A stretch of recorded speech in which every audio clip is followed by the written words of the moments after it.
The bolt cutters snapped through the rusted lock, and Claire's hands were shaking so badly she nearly dropped them. Unit 247. Her aunt's name on the paperwork. A woman she'd met twice in her life, dead 3 months now from a stroke nobody saw coming. The storage facility manager was already walking away, keys jangling, when Claire pulled up the metal door and the smell hit her first. Mothballs and old paper and something sweet and rotting underneath. She stepped inside, her daughter Mia's hand tight in hers, and that's when she saw it. Wooden crates stacked floor to ceiling, each one marked with faded shipping labels in a language she didn't recognize.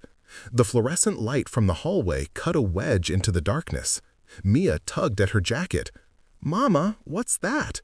The girl was pointing at the nearest crate, its lid askew, and Claire's breath caught because inside, wrapped in disintegrating newspaper from 1987, was a painting.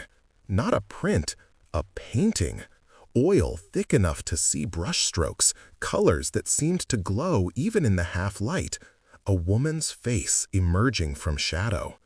Claire had been 2 months behind on rent. The eviction notice was folded in her back pocket.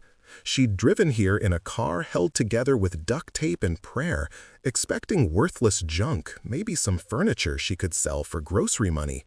Instead, she was staring at something that looked like it belonged in a museum. Wait, before you see what's inside, if this story already has your heart pounding, tell us where you're watching from. When forgotten boxes open, when second chances hide under dust and debt, subscribe and stay close. You'll never guess what's been left behind. Now, back to the lock clicking open. The painting was unsigned. Claire lifted it carefully, newspaper crackling and falling away in brittle sheets, and held it toward the light. The woman in the portrait had dark eyes that seemed to follow movement, lips parted as if she'd been interrupted mid-sentence. Behind her, shadow suggested a room, maybe a window. Hard to tell where the paint ended and imagination began. Beautiful didn't cover it. Haunting was closer. "Can we keep it, Mama?" Mia was 7, small for her age, wearing a jacket 2 sizes too big that Claire had found at Goodwill. Her daughter's voice carried that hopeful lilt that broke Claire's heart daily, the voice of a child who'd learned not to expect much but couldn't help asking anyway. "I don't know, baby." Claire set the painting down gently against the wall. Her phone buzzed in her pocket. Third text from her landlord today. She didn't look. Instead, she moved to the next crate, pried it open with the claw end of a hammer she borrowed from the facility office. More paintings. 6 of them, all different sizes, all wrapped the same way. One showed a harbor at sunset, boats with foreign flags. Another depicted a man's hands holding an open book, the text illegible but rendered in meticulous detail. Each one stopped her breath. The storage unit was 10 by 20 feet, 30 crates minimum, maybe more buried in back. Claire's mind raced through impossible math. If these were real, if they were worth anything. But no, that was fantasy thinking, the kind that got you hurt. Her aunt had been a secretary at an insurance company, lived in a 1-bedroom apartment in Scranton her whole life. How would a woman like that have acquired art? Probably reproductions, probably worthless, probably… "Mama, there's papers!" Mia had found a cardboard box tucked beside one of the crates. Manila folders, edges yellow with age, stuffed so full the box had split at one corner. Claire knelt beside her daughter and opened the top folder. Receipts, provenance documents, bills of sale from galleries in New York, London, Vienna. Names she didn't recognize, but written in that official, certified way that suggested importance. One receipt dated 1984 for a painting titled "Woman Interrupted" by someone named Augustin Foss, purchased for $47,000 from a gallery on Madison Avenue. The woman in the painting Claire had just unwrapped, the one with the eyes that followed. Claire's hands went numb. She set the folder down, picked up another. More receipts, more certifications, some with photographs paper-clipped to the pages. A landscape by someone named Kohler, a portrait by Villeneuve. Names that meant nothing to her but were printed with the kind of weight that suggested they should. Purchase prices ranging from $30,000 to $300,000. Dates spanning 1981 to 1993. "Is it treasure?" Mia's whisper was reverent, like they were in a church. "I don't know." Claire's voice came out wrong, choked. She stood up too fast, had to steady herself against a crate. The storage unit suddenly felt smaller, the air thinner. This wasn't possible. Her Aunt Martha had sent a birthday card once, maybe twice, signed with just her name and a generic well-wish. They'd met at a funeral when Claire was 12, then once more at another funeral 5 years ago. Distant relatives, the kind you acknowledge politely and forget. Martha had been quiet, gray-haired, ordinary. She'd worked the same job for 40 years, never married, no children, no obvious wealth.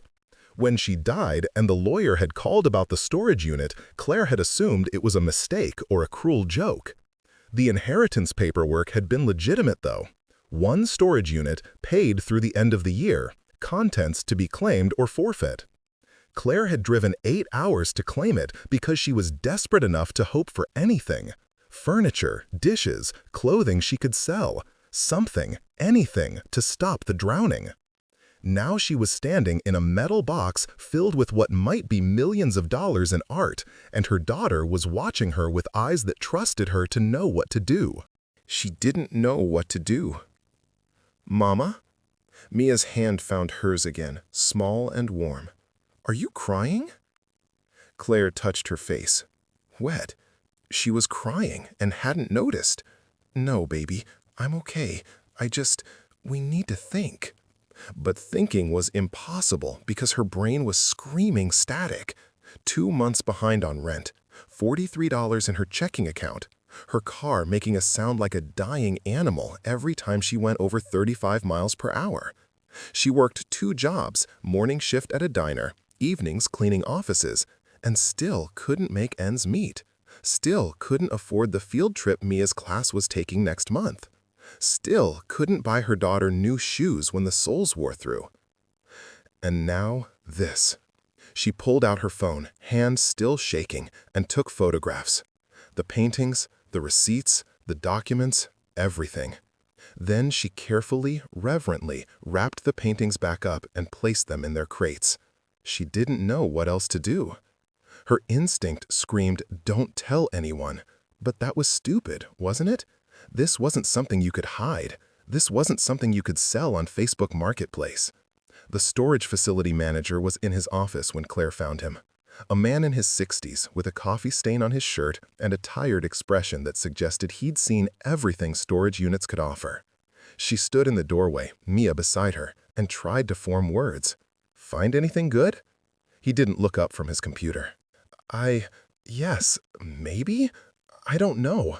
There's art, paintings, old ones, with papers." Now he looked up. "Okay. I think they might be valuable. I need to know what to do." He leaned back in his chair, studying her. Claire knew what he saw. A woman in thrift store jeans and a jacket that had seen better years. Desperation written in the shadows under her eyes. A child clinging to her hip. He'd probably seen 1,000 people like her, hoping for treasure and finding trash. "You could call an appraiser," he said finally. "Someone who specializes in art. But that costs money, and most of what we see in these units is junk. People think their stuff is worth a fortune. Turns out it's worthless. These have receipts, from galleries, from the 80s. His eyebrows went up slightly. "Then maybe you got lucky. Still, I'd be careful who you tell. Word gets around about someone finding valuable stuff, you'll have people crawling out of the woodwork claiming they're owed a piece." Claire felt something cold settle in her stomach. "What do you mean?" "I mean family, creditors, anyone your aunt owed money to, government, depending on how she acquired it. You inherit property, you also inherit any debts or complications attached." He shrugged. "Not trying to scare you, just saying, be smart. Get a lawyer before you go bragging about treasure." Claire nodded, though her head felt disconnected from her body. Lawyer? Right, with what money?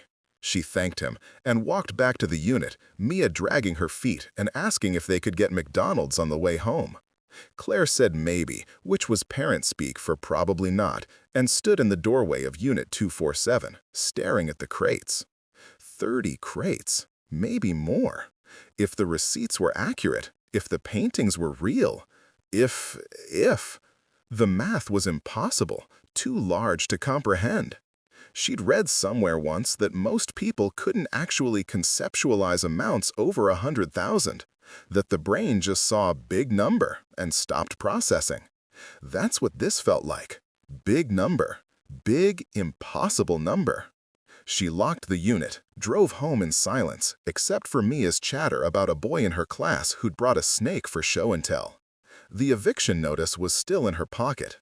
Their apartment, when she unlocked the door, was the same as she'd left it. Small, shabby, walls thin enough to hear the neighbors arguing, but home. Mia's drawings taped up beside the refrigerator. A basket of laundry Claire kept meaning to fold. Normal life, the one she'd been living in survival mode for so long she'd forgotten what breathing easy felt like.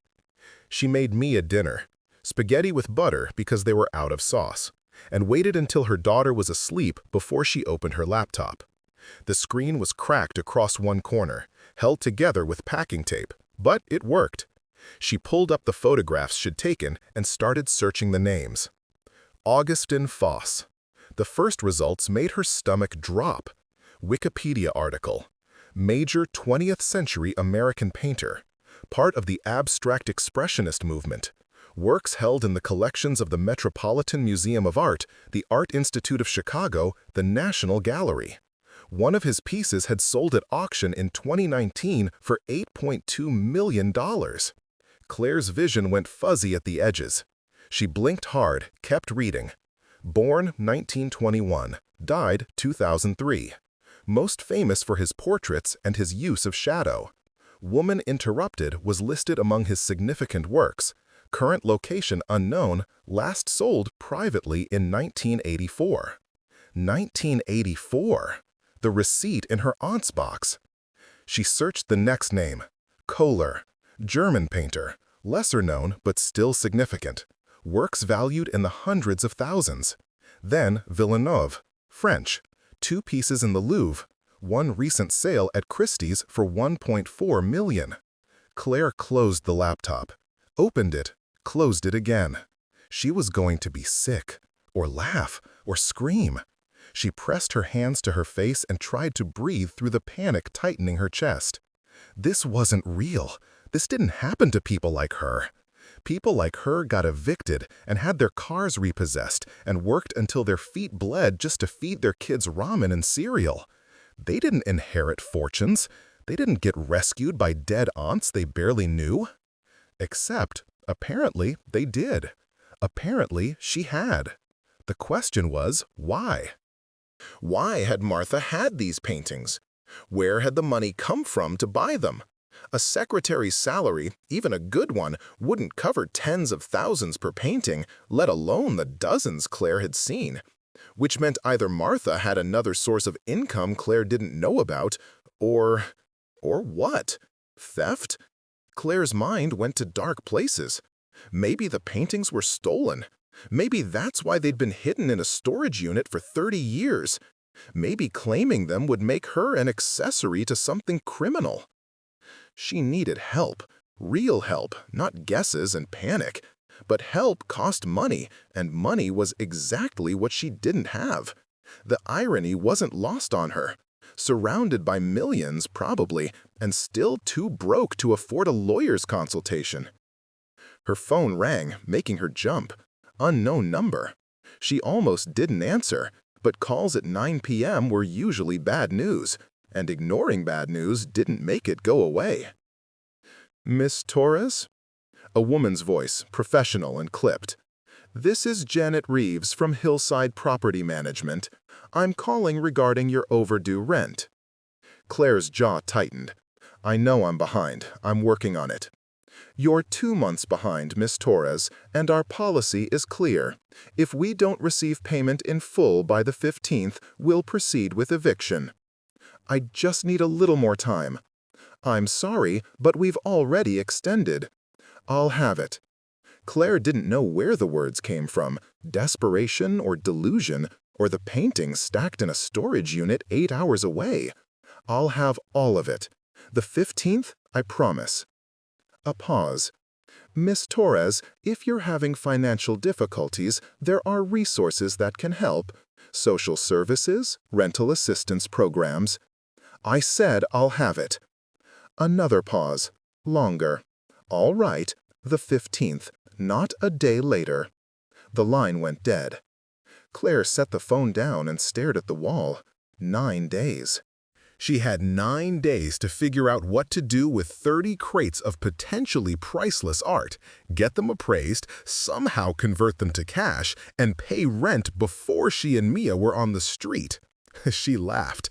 It came out harsh and borderline hysterical, and she clapped a hand over her mouth to keep from waking her daughter. This was insane. All of it.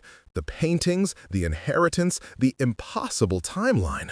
9 days to solve a mystery that had been locked away for decades. But what choice did she have? She could ignore it, let the painting sit until the storage fees ran out and everything was auctioned off to someone else.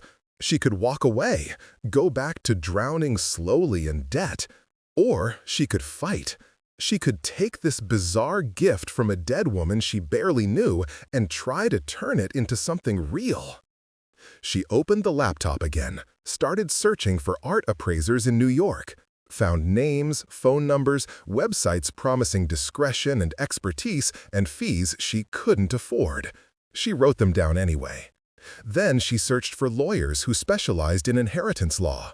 More names, more numbers, more money she didn't have but would have to find somehow. By midnight, she had a list. By 1 a.m., she had a plan, fragile and probably stupid, but better than nothing. Tomorrow morning, after she dropped Mia at school, she'd start making calls. She'd explain the situation, carefully, without revealing too much, and find someone willing to take her case on contingency or at least give her advice cheap enough to afford. She'd get the paintings appraised. She'd figure out if they were real, if they were legal, if they were hers to keep, or a trap waiting to snap shut. And if it all fell apart, if this turned out to be some cosmic joke at her expense, at least she'd know she tried. She slept 3 hours, woke to Mia jumping on her bed asking for breakfast. Made oatmeal with the last of the brown sugar, packed her daughter's lunch with the last of the peanut butter, drove her to school in the dying car that coughed black smoke at every stoplight. Normal life, the one she was trying to escape. The first appraiser she called asked for a $500 consultation fee just to look at photographs. The second wanted $1,000. The third laughed when she said she couldn't afford his rates and suggested she try a pawn shop. By noon, Claire was ready to give up. Then she found a name buried 3 pages deep in search results. Marcus Webb, independent appraiser, specializing in 20th century American and European art. His website was basic, outdated, but included a phone number and an email address. She called. It rang 4 times, and she was about to hang up when someone answered. Webb. The voice was older, roughened by years of cigarettes or whiskey or both. Hi, my name is Claire Torres. I'm looking for an art appraiser, and I found your name online. I'm retired. Oh, I'm sorry, What kind of art? Claire hesitated. Paintings. From the 80s, maybe 70s. American and European artists. I have paperwork, receipts from galleries. I need to know if they're real and what they're worth. Silence. Then, where'd you get them? Inherited, from my aunt. She passed away a few months ago. And you don't know anything about them? No, I barely knew her. I found them in a storage unit, and I don't know what to do. More silence. Claire could hear him breathing, raspy and considering. Send me photographs, and the paperwork, everything you've got. Emails on the website. What's your fee? Send me the pictures first. We'll talk about fees after I see what you've got." The line went dead. Claire stared at her phone, then started forwarding photos. Every painting she'd photographed, every receipt, every document. The email took 10 minutes to load because their internet was cheap and barely functional, but eventually it went through. Then she waited. An hour passed, 2. She had to leave for her afternoon shift at the cleaning company, spent 4 hours vacuuming offices and emptying trash cans while her phone stayed silent in her pocket.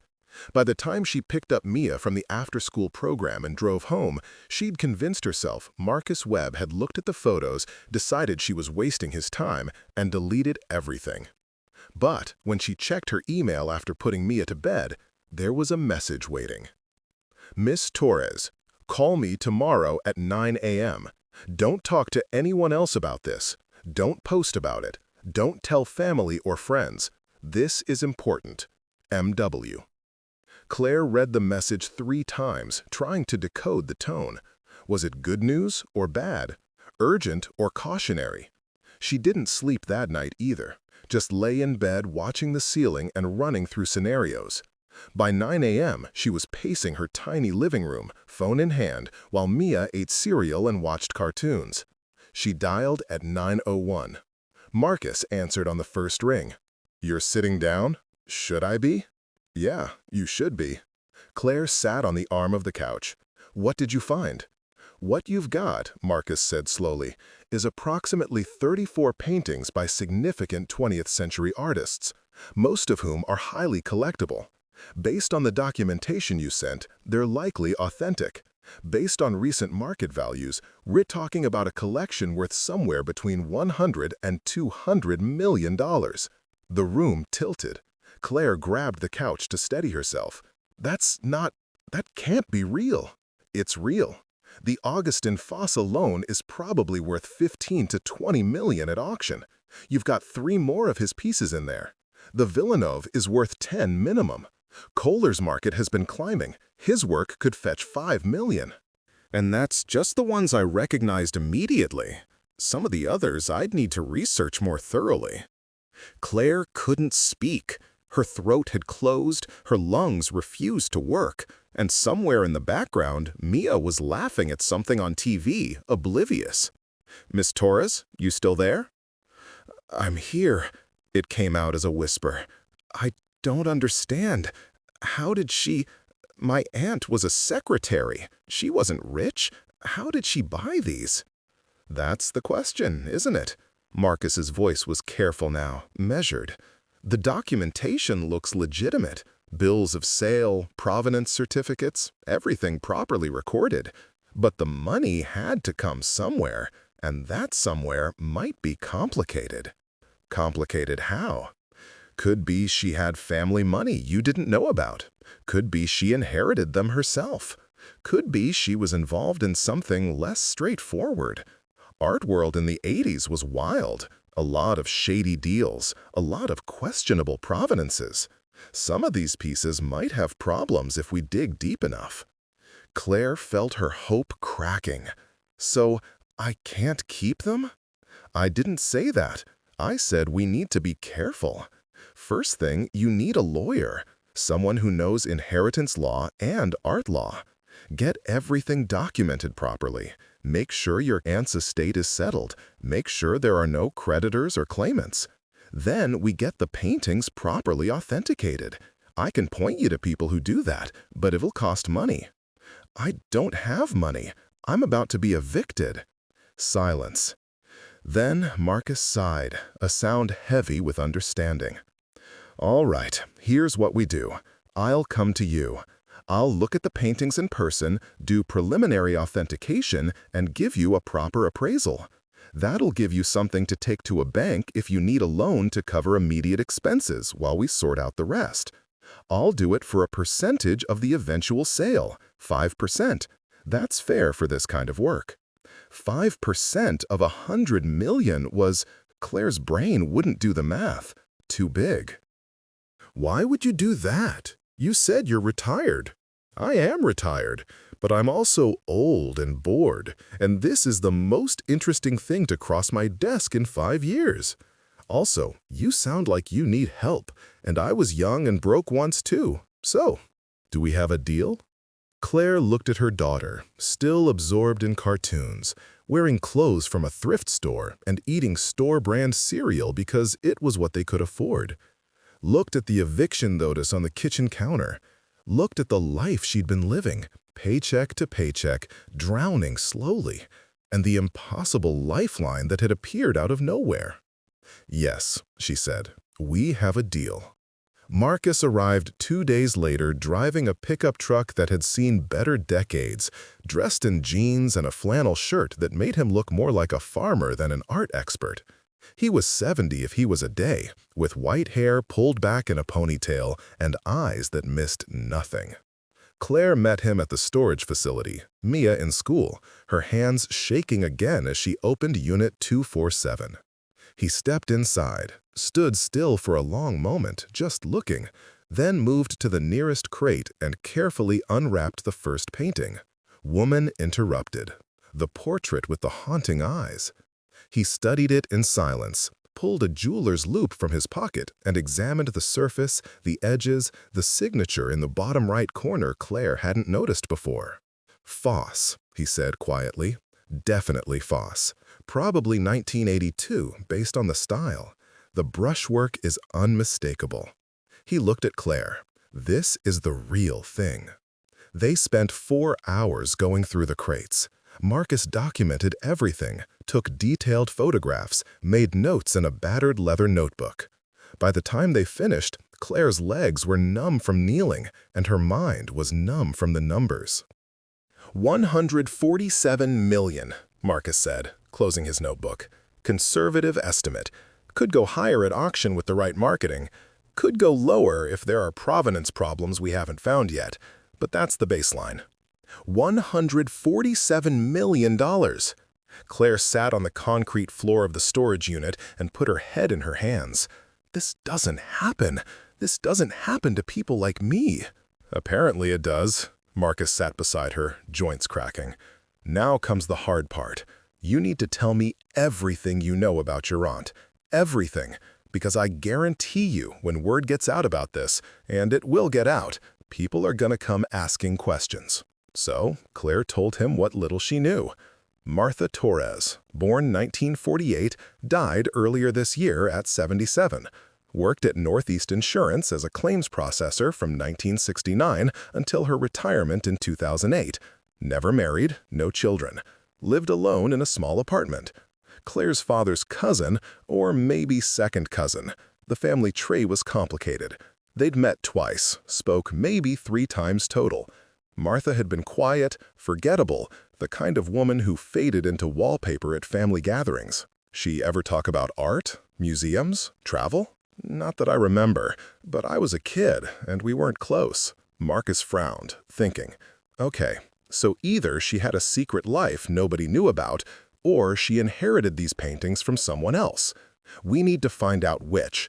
That means digging into her estate, her bank records, anything we can find about where the money came from. And if we can't find answers, then we proceed carefully and hope nobody asks questions we can't answer.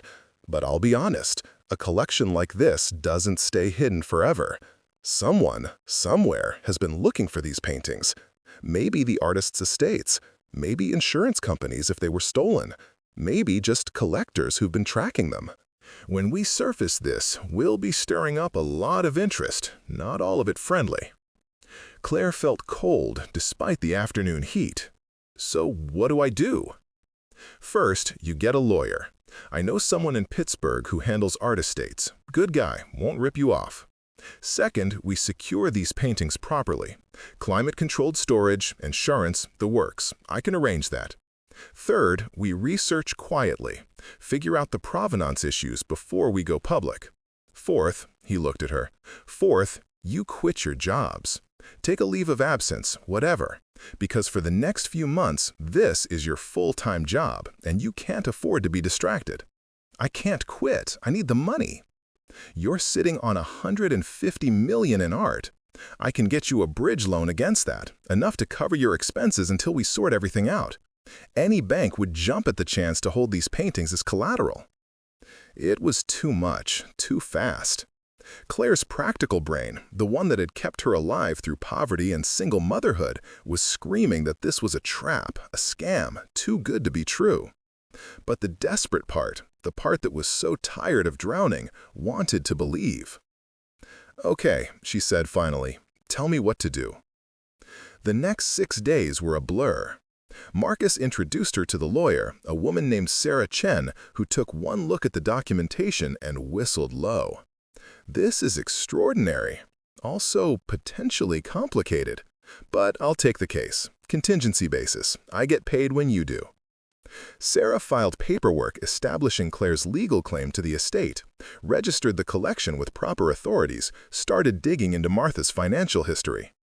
Meanwhile, Marcus arranged for the paintings to be moved to a professional storage facility with climate control and 24-hour security.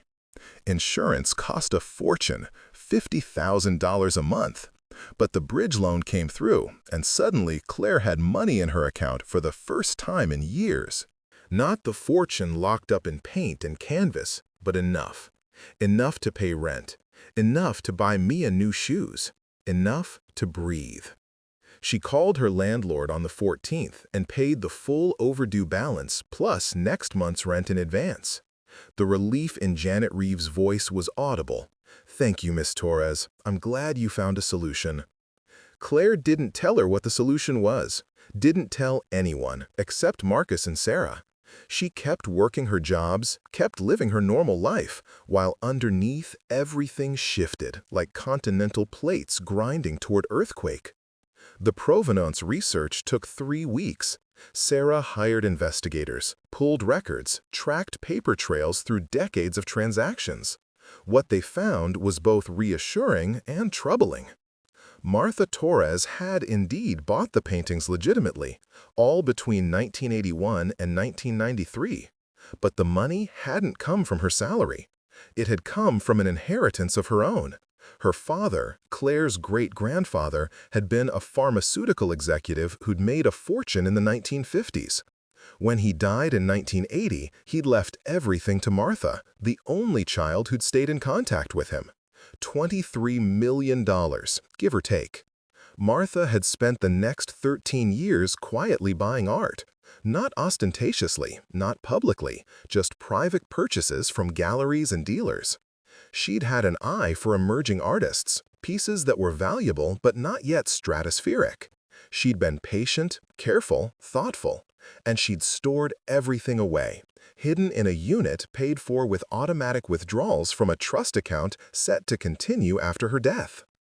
The question was why? Why hide them? Why not display them, enjoy them, sell them when value skyrocketed? The answer came from a letter Sarah found tucked in Martha's safety deposit box, addressed to whoever inherits my estate. "I bought these paintings because they spoke to me, but I was never brave enough to let them speak to the world. I was afraid of judgment, afraid of seeming pretentious, afraid people would think I was putting on airs. I was a secretary. What business did a secretary have owning Augustin Foss paintings? So I kept them hidden, visited them sometimes, told myself one day I'd do something with them, but one day never came. If you're reading this, I'm gone, and these beautiful pieces are yours. Don't be like me. Don't hide your treasures because you're afraid of what people will think. Let them shine. That's what they're meant for." Claire read the letter 3 times sitting in Sarah's office, Mia playing with blocks in the corner, and cried. For Martha, for herself, for all the women who'd made themselves small because it felt safer than taking up space, for the courage it took to accumulate beauty and the tragedy of keeping it locked away. "She left them to me," Claire said through tears, "a woman I barely knew. Why?" Sarah shrugged gently. "Maybe because you needed them. Maybe because she saw something in you, or wanted to give you the chance she never took. Does it matter?" It did, and it didn't.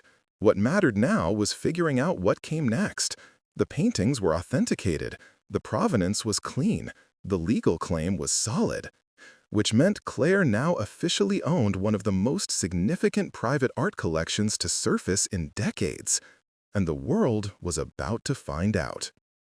Marcus and Sarah had debated how to proceed: quiet private sale to avoid media circus, public auction to maximize value, donation to museums for tax benefits.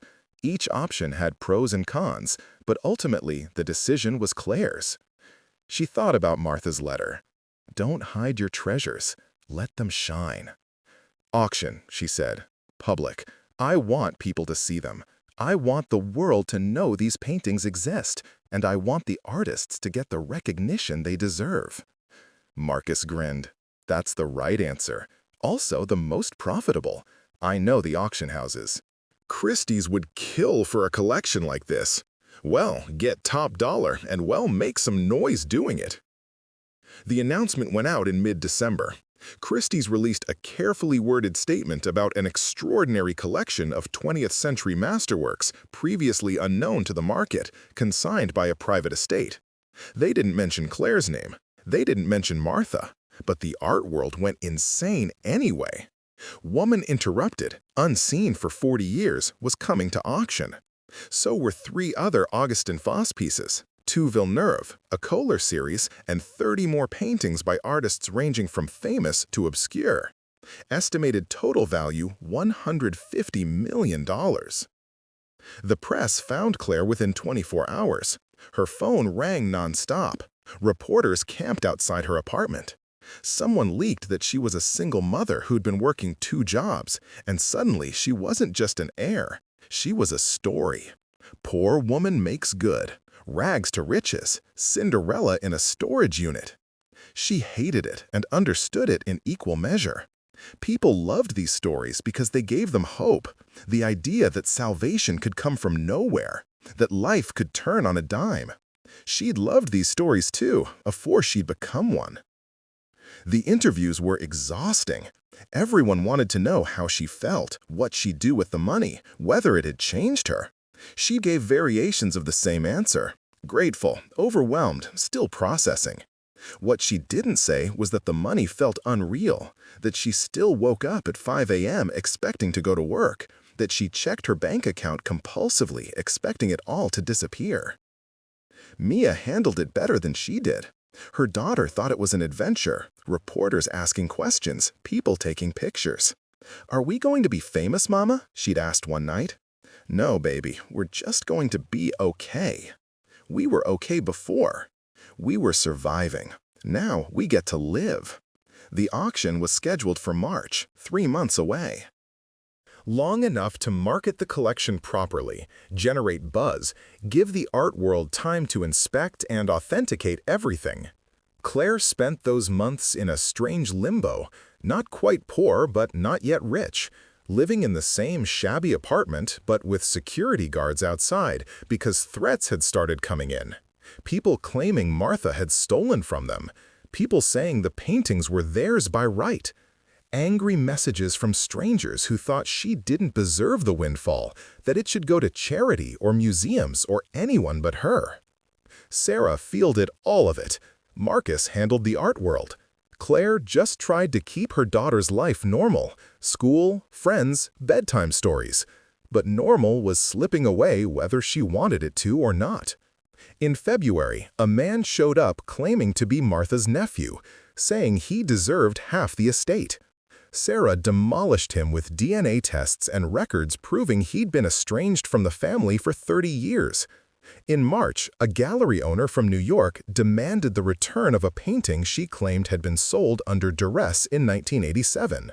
Sarah demolished that too, with receipts showing fair market transaction and signed agreements. The attacks kept coming, people crawling out of the woodwork like Marcus had predicted. But the collection held steady. The provenance was clean. Martha's money had been legitimate. The paintings were Claire's. The night before the auction, Claire stood in the Christie's gallery looking at Woman Interrupted one last time. The portrait had been cleaned and restored, hung now in perfect lighting that made the colors glow. The woman in the painting still had those haunting eyes, But in this light, she didn't look interrupted anymore. She looked patient, like she'd been waiting decades to be seen again. "Goodbye," Claire whispered to her. "Thank you for waiting."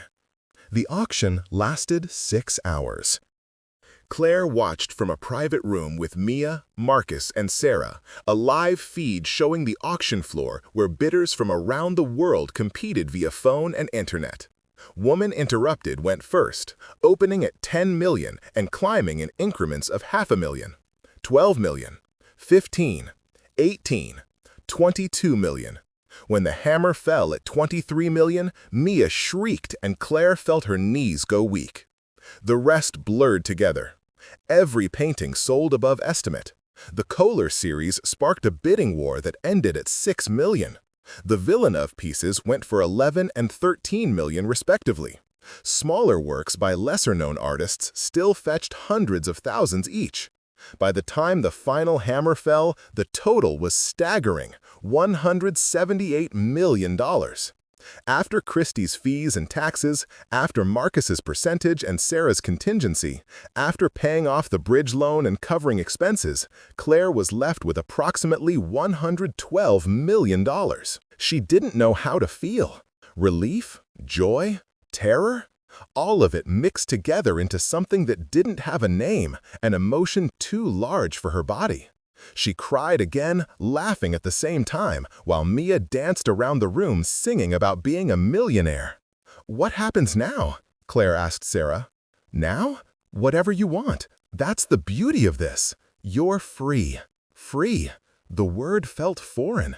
She'd spent so long drowning that she'd forgotten what breathing felt like, forgotten that life could be anything other than survival. Now she had more money than she could spend in 10 lifetimes, and the first thing she felt was guilt. Why her? Why not the other single mothers working themselves to death? The other families one emergency away from homelessness? Marcus, who'd been quiet through her spiral, finally spoke. "Your aunt spent her whole life hiding beauty because she was afraid. Don't spend yours feeling guilty for the gift she gave you. Honor it. Use it." So, she did. The first thing Claire did was quit her jobs, both of them. She walked into the diner and the cleaning company and gave notice, thanked her managers for the work, and felt the weight lift from her shoulders like shedding a stone coat. No more 5 a.m. shifts. No more falling asleep standing up. No more watching her daughter grow up in the cracks between work shifts. The second thing she did was move. Not to a mansion, not to some ridiculous estate, just a real apartment in a safe neighborhood with good schools and a park nearby. 3 bedrooms, one for her, one for Mia, one for guests, who might never come, but it was nice to have the space. New furniture, new clothes, new shoes for Mia, the expensive kind that lasted. The third thing took longer to figure out. She could have just lived off the money, invested it conservatively, never worked another day. But that felt wrong. Martha's letter haunted her. Let them shine. So she started a foundation, quietly at first, dedicated to helping single mothers in crisis. Rental assistance, childcare, job training, college scholarships, the kinds of safety nets she'd wished for when she was drowning. She didn't publicize it much, didn't name it after herself, just set it up with good people to run it and enough money to help hundreds of families, thousands eventually. Every week she got letters from people the foundation had helped, a woman who'd avoided eviction, a mother who'd been able to afford childcare while she finished nursing school, a family who'd gotten back on their feet after medical bankruptcy. Each letter reminded Claire that Martha's hidden treasures weren't just paintings. They were possibility. They were hope materialized. 6 months after the auction, Claire received a package from Christie's, a catalog from the auction, professionally bound, with a note from the auction house thanking her for the consignment. She flipped through it that evening, Mia already asleep, and paused on the page showing Woman Interrupted. The painting had been bought by a museum, the National Gallery, according to the listing. It would be displayed publicly, available for anyone to see. no longer hidden, no longer waiting. Claire closed the catalog and walked to her daughter's room, stood in the doorway watching Mia sleep in a real bed with clean sheets and a room that stayed warm in winter. Thought about Martha, who'd accumulated beauty but never let herself enjoy it. Thought about all the women who made themselves small. Thought about what it meant to take up space, to let treasures shine, to build something from the ashes of an abandoned storage unit. The eviction notice was long gone, thrown away months ago. But Claire remembered the feeling, that suffocating panic of not knowing where they'd sleep next month, the weight of failing her daughter, the constant hum of anxiety that never quite went away. She remembered being 2 months behind on rent and seeing no way out. And now she remembered what it felt like to be free. She pulled out her phone and composed an email to the foundation director. "I have an idea," she wrote. "What if we bought a building, turned it into transitional housing for families in crisis, rent-free for 6 months while they get back on their feet? Let me know what you think." The response came back within an hour. "Let's do it." Claire smiled and closed her phone. Tomorrow should work on the details. Tomorrow should figure out how to turn money into hope, how to take Martha's hidden gift and multiply it into something that reached beyond them both. Tomorrow should keep learning what it meant to not just survive, but live. Tonight, though, she just stood in her daughter's doorway and breathed. Really breathed. Deep and full and free. No more drowning, no more desperation. Just clean air and solid ground and the knowledge that they were safe. They were okay.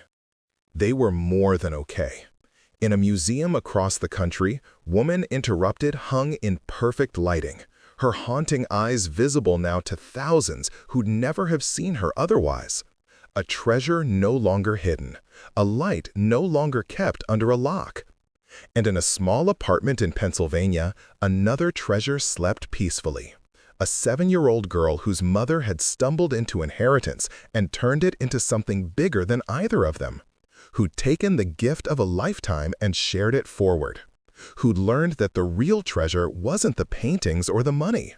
It was the courage to stop hiding, to take up space, to let beauty shine, wherever you found it, however it came. Claire closed her daughter's door softly and walked to the window. Outside, the city hummed with ordinary life, people living their ordinary struggles. Somewhere out there, someone was 2 months behind on rent. Someone was working 2 jobs and still couldn't make ends meet. Someone was about to give up. She couldn't save everyone, but she could save some, and that was enough. The storage unit was long empty now, sold off, cleared out, returned to the facility for the next renter's forgotten belongings. But Claire thought about it sometimes. Unit 247, the metal box that had held Martha's secret life, the lock that had opened onto transformation. She thought about the moment she'd first seen those crates, the paintings wrapped in newspaper from 1987, the moment before she'd known what they were, when they'd just been mysterious boxes and impossible hope. The exact instant when an ordinary life collided with extraordinary fate. And she thought about what came after. The choice to open the crates, to make the calls, to fight for the inheritance, to not hide what she'd found. The 1,000 small choices that added up to freedom. Martha had been afraid, had kept her treasures locked away because she didn't think she deserved them, didn't think the world would understand. Claire understood that fear. She'd lived it, but she'd also learned to fight through it, to claim the space she'd been given, to stand in the light even when it felt too bright. That was the real inheritance, she realized, not the money, the permission, the reminder that treasures were meant to shine, that beauty was meant to be seen, that women who'd spent their whole lives making themselves small didn't have to stay that way forever. The wind picked up outside, rattling her window. Claire pressed her hand against the cold glass and felt the warmth inside, real heat, paid bills, security. Freedom wasn't just having money, it was having choices. It was the space to breathe without panic, to sleep without nightmares, to wake up and decide what kind of life you wanted instead of just surviving whatever came. She moved away from the window, checked the locks, old habits died hard, and walked to her own bedroom. Tomorrow would bring new challenges. The foundation needed her attention. Mia had a parent-teacher conference. Normal life with its normal demands. But normal felt different now. Manageable, even joyful. Before turning off the light, Claire pulled out the catalog one more time and looked at Woman Interrupted. Studied those eyes that had followed her through discovery and chaos and transformation. Wondered what the woman in the painting had been interrupted from, what story Augustin Foss had imagined when he'd laid down those brushstrokes in 1982. Wondered if Martha had looked at this same painting in a storage unit, standing alone with her secret, and seen herself, perpetually interrupted, perpetually waiting, perpetually hidden. Wondered if Martha would be proud of what Claire had done with her gift. She thought she would be. She hoped she would be. Claire turned off the light and climbed into bed, her own bed, in her own apartment, with her daughter safe down the hall and a future stretching out like an open road instead of a dead end. And for the first time in years, maybe in her whole life, she fell asleep without fear. No eviction notices waiting, no impossible choices looming, no constant hum of anxiety eating away at peace. Just rest, just dreams, just the quiet freedom of a treasure finally brought into the light, shining the way it was always meant to shine. And somewhere, in some metaphysical space where the dead might know what their gifts became, Martha Torres smiled and stopped waiting. Her paintings were seen. Her money was working. Her courage, however delayed, had finally found its voice. Not through her own life, but through the woman who'd inherited it. Through the single mother who'd been mocked for inheriting a storage unit, who'd found a fortune hidden in dust, who'd taken that impossible gift and turned it into possibility for others.